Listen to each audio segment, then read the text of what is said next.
dengan alasan pandemi lebih dari 38.000 lebih napi sudah dibebaskan. Apa ini keputusan yang tepat atau ini justru akan menimbulkan masalah baru? Pak Hamid dulu. Saya melihat ini adalah keputusan tepat. Kebijakan Menteri Lauli sangat saya dukung karena itu kebijakan konkret untuk mengambil ikhtiar ya berikhtiar mencegah penyebaran COVID-19. Kita harus tahu virus ini clear and present danger. Oke. Kemudian virus ini by nature penularannya ada pada interaksi manusia satu dengan manusia lain. Karena itu kita mengambil kebijakan distance kan, mengambil jarak dengan kapasitas yang over. Ya satu-satunya cara adalah mengurangi kapasitas. Jadi ini adalah keputusan yang tepat.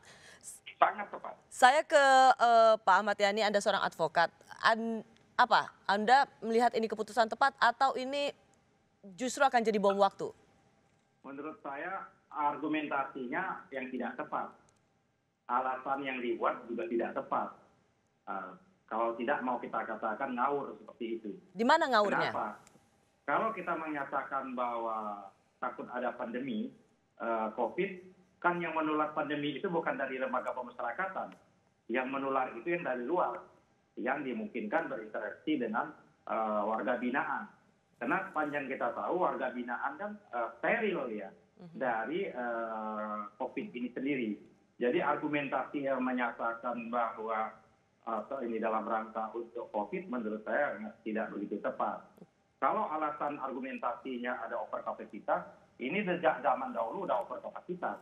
Sejak saya di Komisi 3 udah overkapasitas. Karena banyak sekali persoalan-persoalan kita di hulu yang kita tidak selesaikan. Oke. Kita mencoba untuk menyelesaikan di hilir. Jadi menurut saya, nah terpaksanya akhirnya sekarang ini dengan dikeluarkannya puluhan ribu terpidana dengan proses asimilasi dan lain sebagainya seperti itu, nah menimbulkan persoalan-persoalan baru tingkat kriminalitas. Oke. Dan kita tidak tahu indikatornya. Kalau dia di situ dulu sebentar. Sebentar, saya selesaikan dulu ya. Bahwa ada yang keluar kemudian melakukan tindakan pidana jauh sebelum COVID itu sudah ada, namanya residivis. Jadi bukan hal baru itu, jangan itu yang dikhawatirkan dan menjadi alasan untuk mengatakan kebijakan ini tepat. Kedua, siapa yang bisa jamin di dalam lembaga pemasyarakatan yang memuat 170.000 orang tidak ada potensi kena COVID? Belum saja. Karena itu lebih bagus kita lakukan sebelum terjadi. Waktu saya Menteri BUM 15 tahun yang lalu, karena isu merebaknya HIV, saya nyaris mengeluarkan 27.000 orang. Tapi saya terlanjur kena PHK waktu itu kan, jadi saya nggak lakukan. Jadi waktu itu ada isu soal bagaimana kecemasan HIV/AIDS saja, Anda sebenarnya punya rencana untuk membebaskan, apalagi dengan isu corona ini. Tapi bagaimana dengan argumentasi tadi sudah dijawab oleh Pak Hamid, kan LP itu kan Pak Yani, LP itu sendiri kan steril, bagaimana mungkin bisa dianggap bisa sebagai sumber penyebaran? Pak Hamid sudah menjawab, saya ingin dengar jawaban dari PLT Dirjen Pemasyarakatan, Pak Nugroho. Ya, selamat malam Pak Hamid. Selamat malam. Mohon izin saya menyampaikan.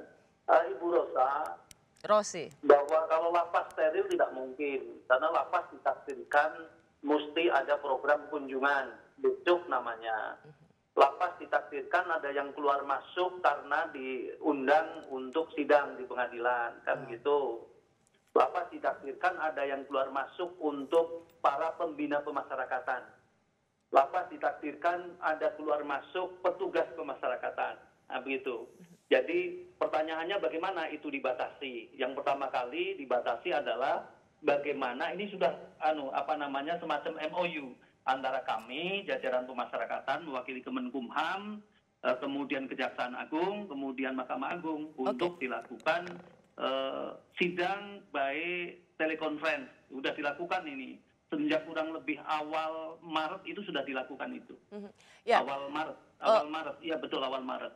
Kemudian untuk kunjungan besuk, untuk membatasi penularan itu, kunjungan besuk semenjak awal Maret juga dilakukan, bahkan tidak dilakukan kunjungan besuk, melainkan dengan video call atau dengan video conference. Kalau ya, Pak Nugroho, tidak bisa kita dapat poinnya bahwa ternyata tadi kan argumentasinya Pak Ahmad Yani mengatakan itu kan steril. Dari mana itu bisa disebutkan sumber penularan? Tapi Anda juga mengatakan dia juga berinteraksi dengan keluarganya, dia juga berinteraksi bisa ke sidang pengadilan. Pak Yani, alasan itu bisa diterima? Nah, kan sudah dijawab, sudah dibantah sendiri oleh Pak Nugroho. Kalau asumsinya dia bisa berinteraksi dengan di luar yang dibatasi interaksinya, bukan orang di luar, orang di dalam dikeluarkan, orang yang di luar yang dibatasi interaksinya seperti itu. Atas dasar kemanusiaan juga tidak menjadi menjadi pertimbangan Anda? Kalau atas dasar kemanusiaan kan modelnya lain, bukan atas alasan COVID seperti itu. Seperti kan alasan asumsinya kan dibangun tercampur baur ini. Satu sisi adalah alasannya COVID-19. Saya ingin melacak konsistensi argumentasi seperti itu. Nah, kalau alasannya COVID menurut saya tidak pas seperti itu.